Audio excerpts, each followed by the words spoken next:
जहाँ डाल डाल पर सोने की चिड़िया करती है बसेरा, वो भारत देश है मेरा।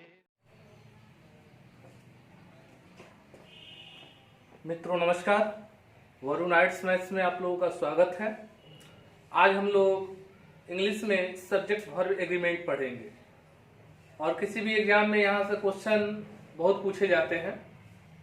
देखिए, सब्जेक्ट वर्ब एग्रीमेंट में क्या होता है, सब्जेक्ट और वर्ब में एग्रीमेंट कराना होता है। इसका मतलब ये हुआ कि सब्जेक्ट अगर सिंगुलर रहेगा तो वर्ब भी वहां सिंगुलर लेगा, और सब्जेक्ट अगर प्लुरल रहेगा तो वर्ब भी प्लुरल लेगा। ठीक है, तो मूलतः सब्जेक्ट वर्ब एग्रीमेंट में जो एरर होते हैं वर्ब संबंधी एरर होते हैं। ठीक है, तो देखिए हम लोग देखते हैं और उन नियमों को फॉलो करेंगे जो ग्रामेरियन ने बनाए हुए हैं। ठीक है, और जहां पर जो भी रूल लागू होगा वहीं पर उसका एक्सप्लेनेशन हम करेंगे।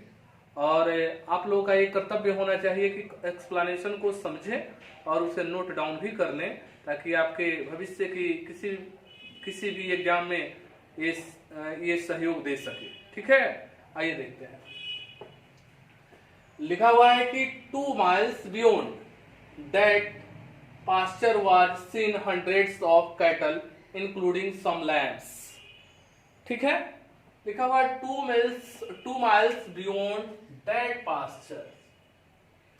देखिए जी, ये जो आप लोगों का पार्ट दिख रहा है ये एडवर्ब ऑफ प्लेस है। क्या है? Adverb of place. तो थोड़ा नियम सुनिए कि यदि कोई sentence rarely, scarcely, hardly, seldom या अन्य एडवर्ब ऑफ प्लेस से किसी सेंटेंस का शुरुआत होता है तो उसमें इन्वर्सन का प्रयोग किया जाता है। इन्वर्सन का मतलब क्या? इसके तुरंत बाद क्या आएगा? वर्ब आएगा। ठीक है, इसके बाद तुरंत क्या आएगा? वर्ब आएगा। उसके बाद क्या आएगा? तो नाउन आएगा। इसी नाउन के अंतर्गत अनुसार यहां वर्ब का प्रयोग किया जाएगा। यानी नियम हो गया adverb plus verb plus subject. ठीक है, और इसी सब्जेक्ट के अकॉर्डिंग यहां वर्ब का प्रयोग किया जाएगा। अब थोड़ा सा हम इसको पढ़ते हैं। तो 2 miles beyond that pasture was seen, ये वर्ब हो गया हमारा। hundreds of cattle, अच्छा सब्जेक्ट क्या है जी? hundreds of cattle। तो hundreds of cattle के अनुसार क्या वर्ब होना चाहिए? वर्ब होना चाहिए। यहाँ क्या है? was है, इसलिए यहाँ प्रॉब्लम है। ठीक है, चलिए अगला क्वेश्चन देखते हैं। लिखा है कि it is noticed that the elite class have no soft corner for the downtrodden who are the real victims of the present social setup. ठीक है, फिर से एक बार देख लेते हैं। It is noticed that the elite class का मतलब होता है मध्य वर्ग। इलाइट क्लास का मतलब क्या होता है? मध्य वर्ग। अब थोड़ा सा ध्यान देंगे कि मध्य वर्ग ये कौन सा नाउन होगा? तो पूरे मध्य वर्ग का बोध हो रहा है ना। इसका मतलब क्या? Collective noun. और कलेक्टिव नाउन अगर ये है तो इसके बाद कैसा वर्ब आना चाहिए? सिंगुलर। तो कैसा वर्ब है जी? प्लुरल। इसलिए यहाँ एरर है, हैव के बदले हैज कर देंगे तो हमारा ये सेंटेंस सही हो जाएगा। चलिए क्वेश्चन नंबर 3 देखते हैं जी। Ritu as well as some of her friends have fallen in love with Sonu, who is the eldest son of an SDO। ठीक है, फिर से पढ़ते हैं। Ritu as well as. अब रूल सुनिए, रूल क्या है? यदि कोई sentence as well as, in addition to, like, unlike, along with, together with, headed by, govern by, इन सारे वर्ड से अगर कोई सेंटेंस जुड़े हों तो वर्ब का प्रयोग जो होता है प्रथम नाउन के अनुसार होता है, प्रथम नाउन के अनुसार होता है। तो हमारा वर्ब का प्रयोग किसके अनुसार होगा? एक ये ऋतु हो गया, नाउन का काम कर रहा है, और सम ऑफ हर फ्रेंड्स, ठीक है। तो हमारा वर्ब किसके अनुसार जाएगा जी? तो ऋतु के अनुसार। तो ऋतु क्या है? सिंगुलर, तो वर्ब का कैसा होगा जी? सिंगुलर। तो हमारा हैव की जगह क्या होगा? हैज हो जाएगा, तो सही हो जाएगा, ठीक है। तो एरर हमारा सी में है। आइए देखते हैं 4 नंबर क्वेश्चन है कि more than one successful candidate have taken the interview for one of the popular magazines being published from Delhi, ठीक है। मोर देन वन, थोड़ा रूल समझिए, more than one plus singular subject plus singular verb. तो देखिए, तो more than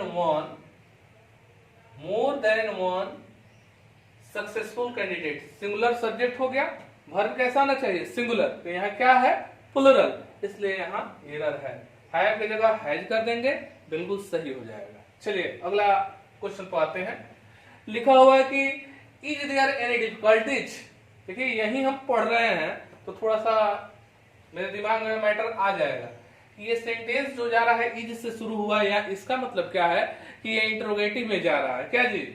interrogative में जा रहा है, तो इज देयर, और यहाँ देयर है, तो देयर किस रूप में है? इंट्रोडक्टरी के रूप में है। थोड़ा सा इस मैटर को समझने के लिए हम एक दूसरा उदाहरण देते हैं। अगर लिखते हैं कि एक राजा था, तो हम लोग क्या बनाते हैं? There was a king. इसका मतलब क्या? एक राजा था, ठीक है। यहाँ देयर का मतलब कुछ भी नहीं है, क्योंकि ये इंट्रोडक्टरी के रूप में आया है। तो वर्ब का वाज का प्रयोग किसके अनुसार हुआ है जी? तो एक किंग के अनुसार हुआ है, ठीक है। अगर इसका हम इंट्रोगेटिव सेंटेंस बनाएंगे तो क्या लिखेंगे? वाज देयर ए किंग, ऐसा लिख सकते थे। इंट्रोगेशन का चिन्ह दे देंगे। अब यही प्लुरल में अगर हमको लिखना होता तो ऐसे लिखते, देयर वर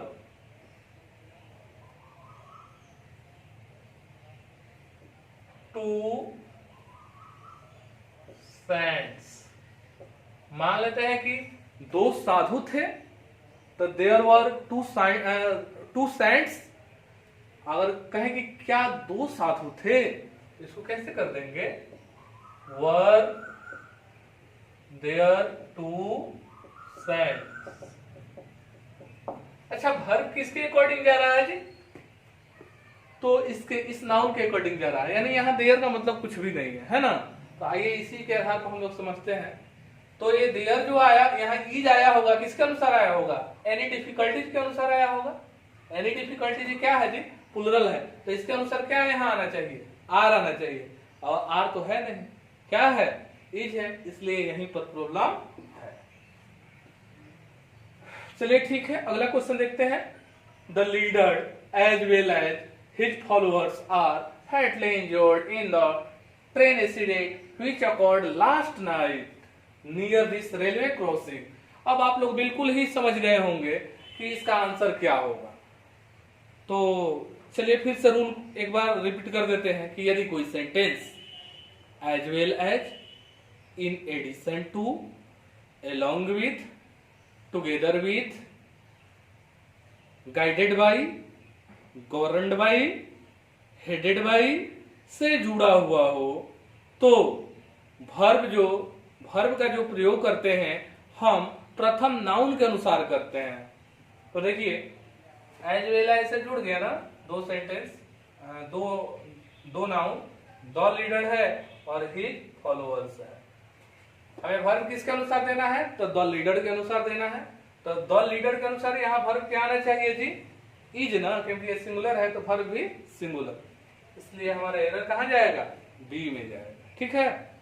अगला क्वेश्चन देखते हैं कि the request of the workers union that their wages should be increased were supported by a fast majority. देखिए इस क्वेश्चन को बनाने के पहले हम लोग एक काम करते हैं, पहले तो ये देख लेते हैं कि सब्जेक्ट कहां से कहां तक है और कितने सेंटेंस जुड़े हुए हैं, इस सबको अलग करते हैं। देखिए the request of the workers union, यहां से यहां तक एक नाउन का काम करेगा। यूनियन दैट, यहां कंजक्शन के रूप में दैट है।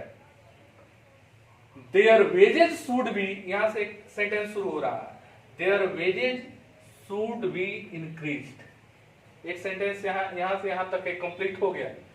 अब देखिए जब ये यहां से यहां सेंटेंस कंप्लीट हो गया तो इनकम्प्लीट कौन सा है, तो ये वाला है, the request of the wages, the request of the workers union.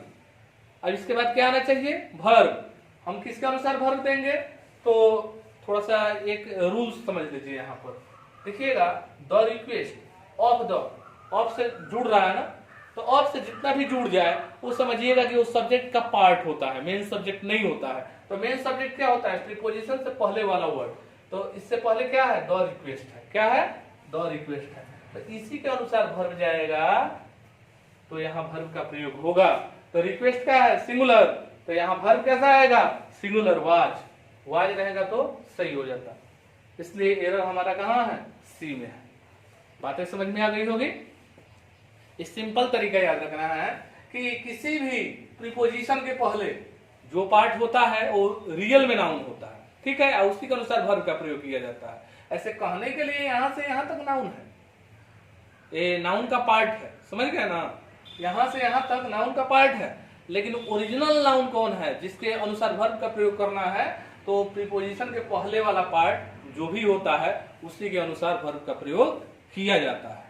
और ये सब रूल कोई किताबों में नहीं लिखा रहता है, ठीक है, ऐसा एक्सपीरियंस से होल्ड होता है, ठीक है। तो ट्रिक समझिए कि प्रीपोजिशन के पहले वाला पार्ट क्या है, वो आपका मेनली नाउन है, ठीक है, उसी के अनुसार वर्ब का प्रयोग करना है।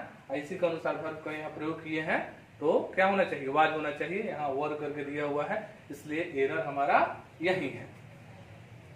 चलिए ठीक है, अगला क्वेश्चन देखते हैं। Along the northern frontier of India is seen the Himalayas mighty in their splendor। अब देखिए जी, along the northern frontier ये एडवर्बियल फ्रेज है, यानी एडवर्ब से सेंटेंस शुरू हो गया। तो एडवर्ब से सेंटेंस शुरू हो गया, इसका मतलब क्या है, इन्वर्सन का प्रयोग होगा। इन्वर्सन का मतलब पहले ही हम लोग को बता चुके हैं फर्स्ट क्वेश्चन में। क्या होना चाहिए, एडवर्ब प्लस क्या होना चाहिए, वर्ब, प्लस क्या होना चाहिए, सब्जेक्ट। इसी सब्जेक्ट के अकॉर्डिंग यहाँ वर्ब होना चाहिए। तो आइए चेक करते हैं। ये हो गया हमारा एडवर्ब, यहाँ तक पार्ट है एडवर्ब। ये क्या हो जाएगा, इज सीन वर्ब। ये क्या हो जाएगा जी, ये हमारा नाउन हो जाएगा। तो इसी नाउन के अकॉर्डिंग ना यहाँ वर्ब होना चाहिए। तो हिमालयाज है जी, तो हिमालयाज तो प्लुरल है, तो यहाँ वर्ब क्या होना चाहिए, प्लुरल। क्या है, सिंगुलर, इसलिए यहीं पर एरर है, ठीक है। तो इस तरह से मेरा जो 8 क्वेश्चन है वो कंप्लीट हुआ। उम्मीद है कि आप लोग समझे भी होंगे। अगर एक बार में समझ में न आया हो तो बिल्कुल ही इस वीडियो को दोबारा चलाकर जरूर देखें। जो भी रूल रेगुलेशन पढ़ाए हैं उसको नोट कर लें, क्योंकि ये फ्यूचर के एग्जाम में आपको सहयोग देगा। और मैं आपसे ये कहता हूं कि जब भी कोई भी एग्जाम हो तो मेरे इंग्लिश के जो भी कॉमन एरर पर जो भी वीडियोज बनाए गए हैं बिल्कुल ही उसको देख कर जाइए। तो मैं इसकी गारंटी देता हूं कि रियली में तो डायरेक्ट ये क्वेश्चन नहीं आएंगे, लेकिन इसी रूल के आधार पर जो क्वेश्चन आपको दिखेंगे एग्जाम में वो निश्चित तौर पर इसी तरह के क्वेश्चन दिखेंगे। और जो रूल रेगुलेशन आप सीखे रहिएगा तो इसका फायदा एग्जाम में आपको मिलेगा। और जैसे एग्जाम में से आइएगा तो बिल्कुल ही आपको मजबूरी में कमेंट बॉक्स में लिखना पड़ेगा कि सर यही वाला क्वेश्चन आ गया था, इसी रूल के आधार पर आया हुआ है ना। तो चलिए ठीक है, इसको ध्यानपूर्वक पढ़ें, समझें, और फिर हम लोग नेक्स्ट एपिसोड में मिलते हैं, ठीक है। नमस्कार।